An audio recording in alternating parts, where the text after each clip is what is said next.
नमस्कार मंडळी. राज्यातील सर्व लाडक्या बहिणींसाठी अत्यंत आनंदाची बातमी. मुख्यमंत्री माझी लाडकी बहीण योजनेच्या अंतर्गत सरकारने आता ई-के-वाय-सी करण्यासाठी पुन्हा मुदत वाढवून दिलेली असून त्याचबरोबर आता ऑलरेडी आपण जर के-वाय-सी केली असेल तरीसुद्धा आपल्याला इथून पुढे ही के-वाय-सी पुन्हा कशी करायची या संदर्भातील सुद्धा मार्गदर्शक सूचना देण्यात आलेल्या आहेत. त्यामुळे ध्यानात ठेवा, की आपण पहिल्यांदा ई-के-वाय-सी करत असताना काही चुका केल्या असतील किंवा घटस्फोटित महिला, पतीचे निधन झालेल्या अशा महिला भगिनी असतील, तर त्यांना त्याचबरोबर काही महिलांचे लग्न नाही झाले, परंतु वडील वारले असतील, तर अशा कंडिशनमध्ये कशाप्रकारे ई-के-वाय-सी करायची आहे, याची संपूर्ण माहिती आपण आजच्या व्हिडिओमध्ये पाहणार आहोत.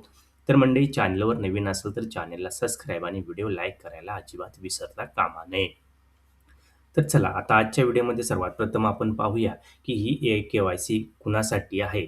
तर सर्वात पहिलं जसं मी तुम्हाला सांगितलं, की के-वाय-सी करताना आपली पहिली चूक झाली असेल. आता फॉर एक्झाम्पल बघा, तिथं काय विचारण्यात आलेलं होतं सगळ्यात पहिल्यांदा के-वाय-सी करत असताना, की सरकारी योजनेत कोणी नाही असा पहिला ऑप्शन होता. कोणाला पेन्शन मिळत नाही असा ऑप्शन होता. तर बऱ्याच ठिकाणी तिथं महिलांनी नाही असं निवडलेलं होतं. तिथं होय निवडायचं होतं आपल्याला, कारण सरकारकडून ऑप्शन जो आलेला होता, की योजनेत कोण नाही. तर ठीक आहे, आपण पुढं हा ऑप्शन पाहणारच आहोत, तर सविस्तरमध्ये आपण पाहूया. तर बघा, आता नवीन पद्धतीने के-वाय-सी करण्यासाठी सर्वात प्रथम आपल्याला काय करायचं आहे, तर वेबसाईटला जायचं आहे. ही वेबसाईट असून इथं वेबसाईटला गेल्यानंतर आपण इथं नाव आहे वेबसाईटचं, मी तुम्हाला दिलेलं आहे, की लाडकी बहीण .महाराष्ट्र.gov.in या वेबसाईटवर आपण जायचं आहे. या वेबसाईटवर गेल्यानंतर आपण अशा प्रकारे आपल्याला इंटरफेस दिसणार आहे. इंटरफेस दिसल्यानंतर आपण सर्वात प्रथम इथे क्लिक करा, या ऑप्शनवर क्लिक करायचं आहे. इथे क्लिक केल्यानंतर आपल्याला नंतर पुढं डायव्हर्ट केलं जाणार आहे. तर बघा, इथं ई-के-वाय-सी मुख्यमंत्री माझी लाडकी बहीण असं विचारण्यात आलेलं आहे. तिथं बघा, आपण इथं लाभार्थी आधार कार्ड नंबर टाकायचा आहे. तर महिलेनं आपला स्वतःचा आधार कार्ड नंबर इथं टाकून घ्यायचा आहे. त्याचबरोबर हा अशा प्रकारे जो कॅप्चा येणार आहे, तो कॅप्चासुद्धा इथं भरून घ्यायचा आहे. त्यानंतर बघा, इथं वरील माहिती सत्य आहे असं म्हणायचं आहे आणि मी सहमत आहे वर क्लिक करून ओ-टी-पी येण्यासाठी खाली सबमिट नावाच्या बटनावर सुद्धा आपण क्लिक करायचं आहे. इथं ओ-टी-पी पाठवा म्हणून क्लिक करायचं आहे. एकदा काही माहिती भरल्यानंतर आपण ओ-टी-पी आल्यानंतर ओ-टी-पी टाकायचा आणि आपण विवाहित महिला, म्हणजे इथं दुसऱ्या स्क्रीनला जाणार आहोत. इथं ऑप्शन बदललेले आहेत. तर ई-के-वाय-सी मुख्यमंत्री माझी लाडकी बहीण योजना अनुक्रमांक 1 विचारण्यात आलेला आहे. एक काय म्हणते बघा, विवाहित व अविवाहित महिला. तर विवाहित महिला बघा, इथं ऑप्शन आहे. तर सर्वात प्रथम आपण काय करूया, तर विवाहित महिलेचा जो ऑप्शन आहे, तो ऑप्शन पाहूया आणि त्यानंतर आपण पुढची संपूर्ण माहिती पाहून घेऊया, की कशाप्रकारे विवाहित महिलांचे ऑप्शन काय-काय इथं नवीन आता प्रक्रियेत दिलेले आहेत. तर बघा, विवाहित महिला आपण क्लिक केल्यानंतर इथं पती हयात आहेत का असं विचारले. पतीचे निधन झालं असेल तर आणि घटस्फोटित महिला, असे 3 ऑप्शन इथं देण्यात आलेले आहेत. तर आता सर्वात पहिला पती हयात असतील तर तो ऑप्शन कशाप्रकारे आहे तो बघूया. तर इथं काय करायचं आहे, पतीचा आधार कार्ड नंबर हयात असेल तर आपल्या पतीचा आधार कार्ड नंबर टाकायचा आहे. ओ-टी-पी सॉरी कॅप्चा टाकायचा. हा संपूर्ण कॅप्चा जो आहे 40-218 किंवा अशा प्रकारे जो कॅप्चा असेल तो इथं टाकायचा आहे.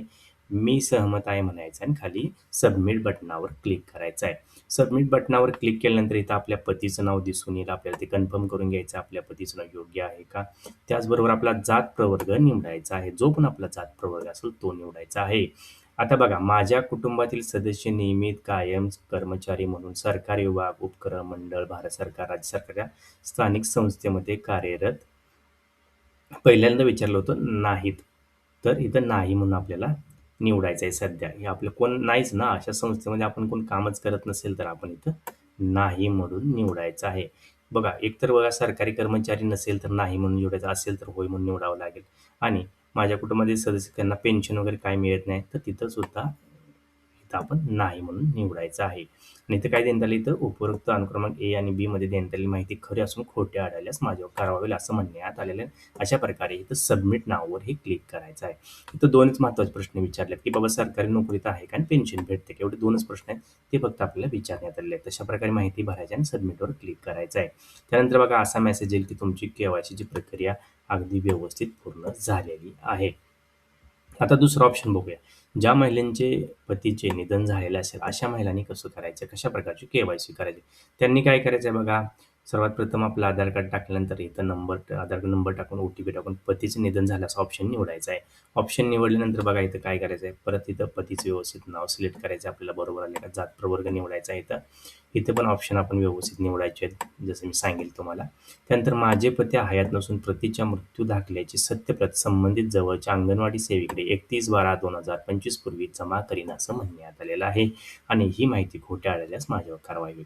तर बघा इथे सुद्धा माहिती दिली आहे, पती, वडील हयात नसलेले, घटस्फोटित असलेले संबंधित पुरावे 31/12/2025 पर्यंत अंगणवाडी सेविका